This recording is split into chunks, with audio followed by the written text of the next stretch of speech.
Ma'am Alma, Po.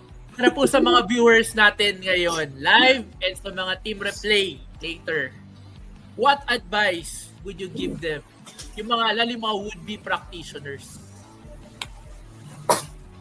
Ganon. So, para sa mga nag-aspire o nagdi-dream na mag-practice, no, kahit di ba hindi naman si PA pwede naman maging accountant. So,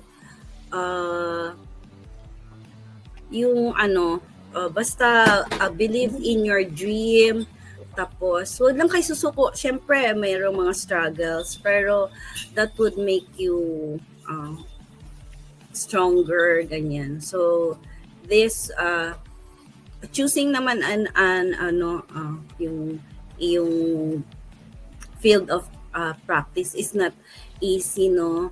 So you have to understand deeply yung ano ba yung mga tax law, ganyan. So kung hindi mo naman maintindihan, you can ask your colleagues, your friends, no?